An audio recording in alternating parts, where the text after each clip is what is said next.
Good morning students. पिछले video में हमने प्रश्न 7 किए थे, आज प्रश्न संख्या 8 से स्टार्ट करते हैं। परवीन अपनी कार खड़ी करने के लिए एक संदूक के प्रकार के ढांचे जैसा एक अस्थायी स्थान त्रिपाल की सहायता से बनाना चाहती है जो कार को चारों ओर ऊपर से ढक ले, ये मानते हुए कि सिलाई के समय लगा त्रिपाल का अतिरिक्त कपड़ा नगण्य होगा। आधार विमाओं 4 मीटर या लंबाई 4 मीटर, चौड़ाई 5 मीटर और ऊंचाई 2.5 मीटर वाले इस ढांचे को बनाने के लिए कितने त्रिपाल की आवश्यकता होगी। यानी कि संदूक के प्रकार के, इसके मतलब जो त्रिपाल हमें बनाना है वो कैसा ढांचा बनाना है, घनाभ के आकार का। ठीक है, तो ढांचे की लंबाई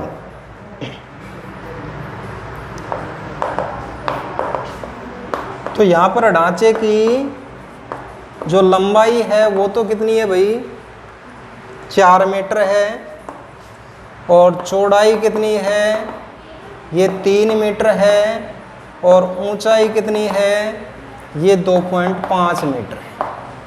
देखो यहाँ पर जो संदूक के आकार का ढांचा बनाना है, यानी कि हमें घनाभ के आकार का ढांचा बनाना है, लेकिन जो ढांचा बनाना है ना वो किसका है, यानी कि कार जो है ना, कार खड़ी करने के लिए। इसका मतलब नीचे जमीन पर तो नहीं लगेगा, चारों दीवार प्लस छत, तो इसका हमें क्षेत्रफल निकालना है। तो चारों दीवारों का क्षेत्रफल निकाल लें और प्लस में छत का क्षेत्रफल निकाल लें। तो यहाँ पर इस ढांचे को बनाने में कितने त्रिपाल की आवश्यकता होगी, त्रिपाल का क्षेत्रफल आ जाएगा। तो यहाँ पर ढांचे की चारों दीवारों का क्षेत्रफल, तो ये होता है 2 गुणा में लंबाई प्लस में चौड़ाई गुणा में ऊंचाई। तो 2 गुणा में लंबाई तो है 4, प्लस में चौड़ाई है 3 और ऊंचाई है 2.5। तो 2 4 3 7 गुणा में 2.5, 7 दूनी 14 गुणा में 2.5।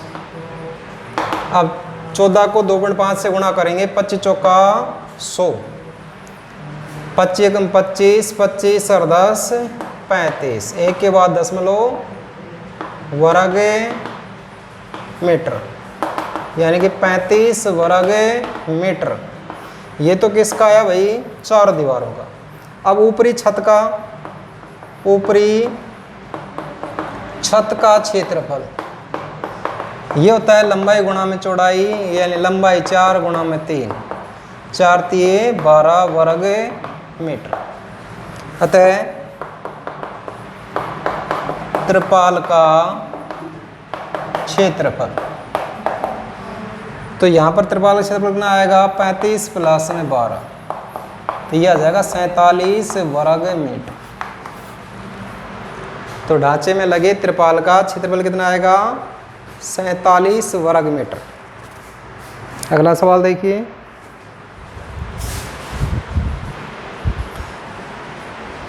अगला हमारा टॉपिक है बेलन।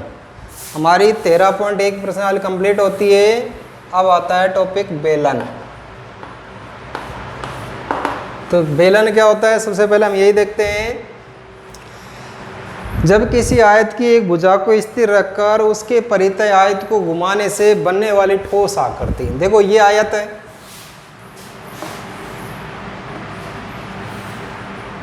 जब किसी आयत की एक भुजा को, हम इस भुजा को स्थिर रख दें और इसके परितः हम इसको घुमा दें तो बनने वाली ठोस आकृति ये क्या कहलाएगी, बेलन। तो हमने इस भुजा के परितः इसको घुमा दिया तो बनने वाली ठोस आकृति। यहाँ पर देखो ये जो है ना, ये भुजा है, यहाँ पर बेलन की ऊंचाई बन जाएगी, और जो ये भुजा है ना, ये बेलन की त्रिज्या हो जाएगी। तो ये तो क्या हो जाएगी, ऊंचाई, और ये क्या हो जाएगी, त्रिज्या। और जो ये वृत्ताकार जो भाग है ना, यहाँ पर ये कहलाते हैं आधार, यानी ऐसे घुमाएंगे तो वृत्ताकार बनेगा। तो ये जो है ना, ये क्या कहलाएगा, आधार। तो आधार का मतलब वृत्त, यहाँ ऊपर भी आधार है, तो 2 वृत्त हो गए। और जो ये भाग है ना, इस वृत्ताकार भाग को हटा दिया जाए तो बाकी भाग ये क्या कहलाएगा, वक्र पृष्ठ। ये तो आधार कहलाएगा और ये क्या कहलाएगा, वक्र पृष्ठ। तो परिभाषा क्या हुई, जब किसी आयत की एक भुजा को स्थिर रखकर उसके परितः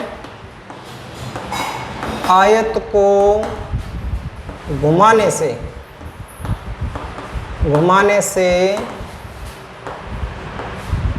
बनने वाली ठोस आकृति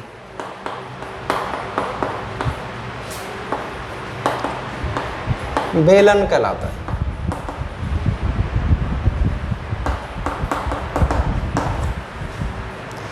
अब यहां पर देखो, ये बेलन की ऊंचाई हो गई h, ये त्रिज्या हो गई।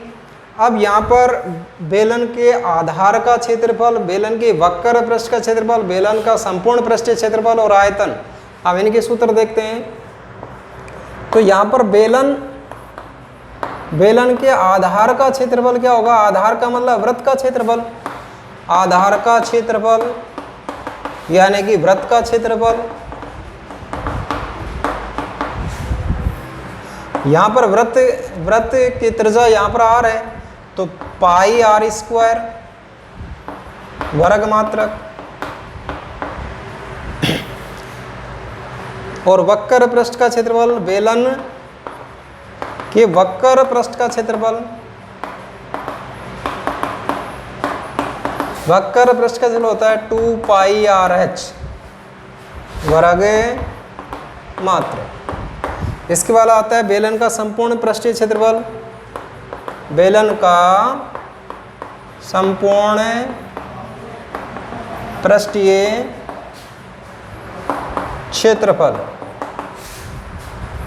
भाई यहाँ पर वक्र पृष्ठ का क्षेत्रफल, वक्र पृष्ठ का क्षेत्रफल, और यहाँ पर आधार कितने हैं, 2, तो 2 गुणा में आधार का क्षेत्रफल, आधार का क्षेत्रफल। तो वक्र पृष्ठ का क्षेत्रफल होता है 2 पाई RH और आधार का 2 गुणा में पाई R स्क्वायर, यानी आधार का पाई R स्क्वायर होगा, तो 2 पहले गुणा है। यहाँ पर देखो 2 पाई R, ये तो कॉमन आ जाएगा, तो यहाँ पर क्या बचेगा, h प्लस r वर्ग मात्रक। जो भी इकाई है, मीटर है तो वर्ग मीटर, सेंटीमीटर है तो वर्ग सेंटीमीटर। ये तो हुआ इसका क्षेत्रफल। अब आयतन की बात करें, बेलन का आयतन, बेलन का आयतन, बेलन का आयतन होता है पाई R स्क्वायर H। इसकी इकाई जो होगी वो होगी घन मात्रक, यानी मीटर है तो घन मीटर, सेंटीमीटर है तो घन सेंटीमीटर। यहाँ पर देखो जो H है ना, ये तो बेलन की ऊंचाई बनती है, बेलन की ऊंचाई, और R है बेलन के आधार की त्रिज्या, आधार की त्रिज्या। तो ये इनके क्षेत्रफल है और आयतन है। तो इस तरीके से हम इसका क्षेत्रफल और आयतन निकालेंगे।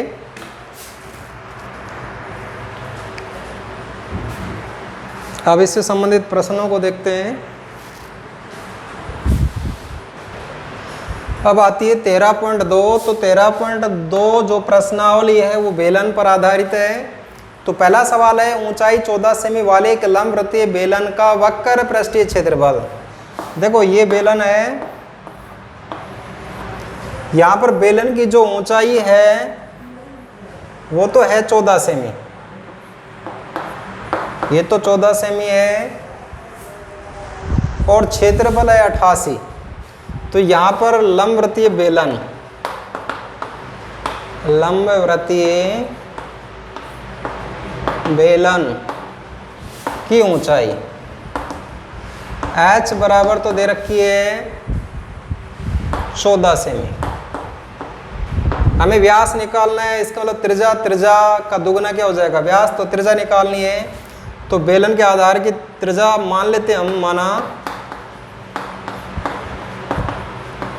बेलन के आधार की त्रिज्या r सेमी है। अब यहां पर प्रश्न अनुसार क्या दिया हुआ है, प्रश्न अनुसार बेलन का वक्र पृष्ठीय क्षेत्रफल, वक्र पृष्ठीय क्षेत्रफल ये कितना दे रखा है, 88 वर्ग सेमी। वैसे बेलन का वक्र पृष्ठीय क्षेत्रफल होता क्या है, 2πRh, तो 2πRh बराबर 88। यहाँ पर देखो हमें क्या निकालनी है r, तो r बराबर 88 बटे में 2πh, इसका भाग लगा देंगे। तो r बराबर 88 बटे में 2 गुणा में पाई का मतलब होता है 22 बटे 7। यहाँ पर h का मान कितना दे रखा है, 14। अब 7 से काटें, 7 दूनी 14, तो यहाँ पर 88 बटे में 2 गुणा में 22 गुणा में 2, तो यहाँ पर देखो 22 चौका 88, तो 4 बटे में 2 गुणा में 2, 2 से काटें 2, फिर ये 2 से कट जाएगा, तो यहाँ पर आ जाएगा 1 सेमी। तो यहाँ पर त्रिज्या कितनी आ गई, 1 सेमी। हमें तो क्या ज्ञात करना है, व्यास ज्ञात करना है। अतः बेलन के आधार का व्यास, तो व्यास क्या हो जाएगा 2r, तो 2 गुणा में 1 यानी कि 2 सेमी, 2 सेंटीमीटर इसका क्या हो जाएगा, व्यास हो जाएगा। अगला प्रश्न देखिए, धातु एक चादर से 1 मीटर ऊंची और 140 सेंटीमीटर व्यास के आधार वाली एक बंद बेलनाकार टंकी बनाई जानी है। इस कार्य के लिए कितने वर्ग मीटर चादर की आवश्यकता होगी। तो हमें क्या करना है, एक बेलनाकार बंद टंकी बनानी है। तो यहाँ पर जो बेलनाकार जो टंकी है, इसकी ऊंचाई जो है वो है 1 मीटर और इसका व्यास है ना, व्यास है 140 सेमी। तो यहाँ पर टंकी की ऊंचाई यानी कि h बराबर तो है 1 मीटर, ये तो दे रखी है, तथा आधार का व्यास ये है 140 सेमी। हमें तो त्रिज्या चाहिए, तो r बराबर 140 बटे में 2, तो यह आ जाएगी 70 सेमी। अब चूंकि देखो इकाई एक जैसी करनी, यहाँ पर मीटर है, यहाँ पर सेंटीमीटर है, तो 100 सेंटीमीटर में 1 मीटर होता है। तो हमें क्या करना है, अगर मीटर में चेंज करना है तो 100 का भाग देना पड़ेगा, 2 के बाद दशमलव लगाएंगे तो 0.7 मीटर आ जाएगी। अब बंद बेलनाकार टंकी, इसका मतलब हमें संपूर्ण पृष्ठीय क्षेत्रफल ज्ञात करना है। तो बेलन का संपूर्ण पृष्ठीय क्षेत्रफल, संपूर्ण पृष्ठीय क्षेत्रफल हमने अभी सूत्र देखा था, अगर याद नहीं है तो आप सबसे पहले क्या करेंगे, वक्र पृष्ठ का क्षेत्रफल, वक्र पृष्ठीय क्षेत्रफल प्लस में 2 गुणा में आधार का क्षेत्रफल, 2 आधार है, आधार का क्षेत्रफल। तो वक्र पृष्ठ का 2πRh, आधार का πr²। तो यहाँ पर देखो 2πr कॉमन आ जाएगा, तो यहाँ पर आ जाएगा h प्लस r। अब मान लगाइए 2 गुणा में 22 बटे में 7, r का मान 0.7, h का मान 1 प्लस में 0.7। अब इसको सोल्व करेंगे, यही से कट जाएगा 0.1 आ जाएगा। तो अगर हम इसको सोल्व करें तो 2 गुणा में 22 गुणा में 0.1 और इसमें जोड़ेंगे तो 1.7। अब इसको सोल्व कर लेते हैं, 22 दूनी 44, गुणा में 0.1 गुणा में 1.7। अब 0.1 से गुणा करें तो 4.4 गुणा में 1.7। 17 चौका 68, काठा 68 और 6 तो ये हो जाएंगे 74। 1 और 1 2 के बाद दशमलव तो ये आ जाएगा। दोबारा से देखिए, हमें बंद बेलनाकार टंकी बनानी है। टंकी की ऊंचाई दे रखी 1 मीटर है, आधार का व्यास 140 सेंटीमीटर है, तो त्रिज्या 70 सेंटीमीटर हो जाएगी। हम इसको मीटर में चेंज करेंगे तो 0.7 मीटर आ जाएगा, क्योंकि 100 सेंटीमीटर में 1 मीटर होता है। अब हमें बेलन का संपूर्ण पृष्ठीय क्षेत्रफल याद करना है, तो संपूर्ण पृष्ठीय क्षेत्रफल का सीधा सूत्र याद रह जाए तो 2πr कोष्टक h + r ये होता है। हमने मान लगाया 2 गुणा 22/7 गुणा में 0.7 1 प्लस में 0.7। अब इसको जोड़ेंगे तो 1.7 आ जाएगा जी। अब ये इससे कट जाएगा, 0.1 बार जाएगा, 22 44, 44 को 0.1 से गुणा करेंगे 4.4 आ जाएगा, गुणा में 1.7। अब 17 17 × 53, 17 चौका 68, 68 और 6 74, तो 2 के बाद दशमलव लगा दी। तो आज के लिए इतना ही, धन्यवाद।